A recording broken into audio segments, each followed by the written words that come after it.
అయినా నిజాన్ని బయట పెడదాం, వెళ్దాం పదా అని అంటూ కార్తీక్ని తీసుకొని దాసు అయితే దశరథ ఇంటికైతే బయలుదేరుతాడు. అప్పుడే ఇక జ్యోత్స్న అయితే ఇంటికి వస్తుంది. ఎక్కడికి వెళ్ళావు నువ్వు అని అడుగుతూ ఉంటాడు దశరథ. ఫ్రెండ్ని కలవడానికి వెళ్ళాను డాడీ అని అంటూ ఉంటుంది జ్యోత్స్న. అసలు ఎవరమ్మా ఆ ఫ్రెండు? ప్రతిసారి బయటికి వెళ్ళినప్పుడల్లా ఫ్రెండ్ ఇంటికి వెళ్ళాను అంటున్నావు. ఒకసారి ఆ ఫ్రెండ్కి ఫోన్ చేసివ్వు అని అడుగుతూ ఉంటాడు దశరథ అయితే. అప్పుడే ఇక ఆ మాట విని, బాగా అడిగావు దశరథ, ప్రతిసారి ఫ్రెండు అని ఫ్రెండ్ ఇంటికి ఎందుకు వెళ్తుందో అని అంటూ ఉంటుంది పారిజాతం. ఆ ఫ్రెండ్తోనే పాపం కష్టసుఖాలన్నీ చెప్పుకుంటున్నట్టుంది అని పారిజాతం అనంగానే, గ్రాని అన్నీ తెలిసి అలా మాట్లాడతావేంటి గ్రాని అని అంటూ ఉంటుంది జ్యోత్స్న. డాడీ, నేను ఎక్కడికి వెళ్ళినా ఇంటికి తిరిగి వస్తున్నాను కదా, నేను ఎక్కడికైనా పారిపోతానని మీ భయం అంతే కదా, నేను ఎక్కడికి పారిపోను, నేనే మమ్మీకి బోన్ మ్యారో ఇస్తాను, మీకెందుకు అంత భయం అని అంటూ ఉంటుంది దశరథ. ఇంతలో శివన్నారాయణ, అసలు ఏంటి జ్యోత్స్న నీ ఉద్దేశం? ఎందుకు మా మాటని నువ్వు వినిపించుకోవడం లేదు? అసలు ఆ ఫ్రెండ్ ఎవరు? మొన్న కూడా ఫ్రెండ్ని కలవడానికి వెళ్తున్నానన్నాను, మరి ఈ మధ్యకాలంలో నీకు అంత క్లోజ్గా ఉన్న ఫ్రెండ్లు ఎవరూ లేరు కదా అని అంటూ ఉంటాడు శివన్నారాయణ. అప్పుడు ఇక దశరథ అయితే, అదే కదా నాన్న నేను అడుగుతున్నాను, అవతల సుమిత్ర పరిస్థితిని దగ్గరుండి చూసుకోవడం మానేసింది అని అంటూ ఉంటాడు. నన్ను దగ్గరికే రావద్దు, దీపా కార్తీక్ బాగుంటే చాలు అన్నారు కదా, మళ్ళీ నన్ను దగ్గరుండి చూసుకోమనడం ఏంటి అని చెప్తూ ఉంటుంది జ్యోత్స్న. అంటే దగ్గరికి రావద్దు అంటే ఇక రాకుండా వెళ్ళిపోతావా? తను నీ కన్న తల్లి, ఆ సంగతి నువ్వు మర్చిపోయావా అని అంటూ ఉంటే, మర్చిపోయి ఉంటుంది దశరథ అని పారిజాతం మరొక పక్క నుంచి ఇక గిల్లుతూ అన్నట్టు మాట్లాడుతూ ఉంటుంది. అసలు ఈ గ్రానికి ఆ డాక్టర్ వచ్చి నిజం చెప్పేంత వరకు కూడా నమ్మేటట్టు కనిపించడం లేదు.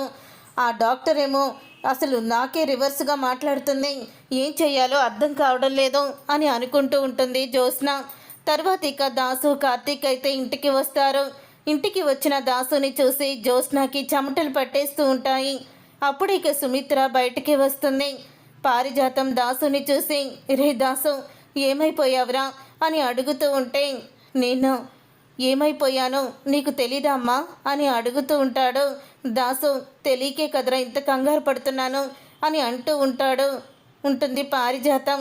అప్పుడే ఇక జ్యోత్స్న అయితే, ఇదేంటి బావుతో పాటు దాసు వచ్చాడు, కొంపదీసి నా గురించి నిజం చెప్పేయలేదు కదా, ఇప్పుడు ఏం చెయ్యాలి అని కంగారు పడిపోతూ ఉంటుంది జ్యోత్స్న. అప్పుడే ఇక పారిజాతం, ఏరా ఇన్ని రోజులు ఏమైపోయావో అని తెలియనట్టు అడుగుతూ ఉంటుంది. అసలు దాసు ఏం చెప్తాడో అని. అప్పుడే ఇక దాసు అయితే, నన్ను ఒకళ్ళు కిడ్నాప్ చేసి బంధించారమ్మా, అందుకని నేను ఆ బందీలో ఉండిపోయాను అని అంటూ ఉంటాడు. నిన్నే తప్పించుకొని బయటికి వచ్చాను అని అనంగాల్ని, ఎవర్రా, ఏ వెధవలు నిన్ను కిడ్నాప్ చేసింది, వాళ్ళ చేతులు పడిపోను అని పారిజాతం నోటికొచ్చినట్లు తిడుతూ ఉంటుంది జ్యోత్స్నాని చూసి. అప్పుడు ఇక గ్రాని కిడ్నాప్ చేసింది నేనేనే, నువ్వన్నీ తిట్లు తిట్టొద్దు, నేను తట్టుకోలేకపోతున్నాను అని అంటూ ఉంటుంది జ్యోత్స్న. తర్వాత దాసు మావయ్య నీకేదో చెప్పాలని వచ్చాడు అని అనంగానే, నాకు ఏదో చెప్పాలనా, ఏంటది అని అంటూ ఉంటాడు దశరథ.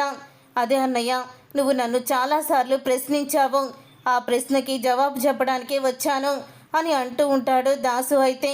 ఆ మాట విని ఇక దశరథ అయితే షాక్ అయిపోతూ, నిజం చెప్తావా దాసు అని అంటూ ఉంటే, అవునన్నయ్య నిజం చెప్తాను అని అంటూ ఉంటాడు దాసు. కన్ఫామ్గా నిజం చెప్పేయడానికే వచ్చాడు, ఇక నా పని అయిపోయింది అని అనుకుంటూ ఉంటుంది జ్యోత్స్న.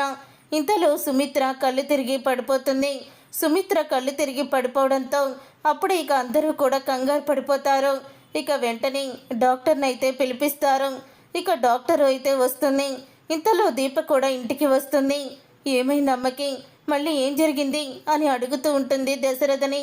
ఏం లేదమ్మా, సుమిత్ర కళ్ళు తిరిగి పడిపోయింది, డాక్టర్ గారు లోపలున్నారు అని అంటూ ఉంటాడు దశరథ. అప్పుడే ఇక దశరథ అలా చెప్పగానే డాక్టర్ అయితే బయటికి వస్తుంది.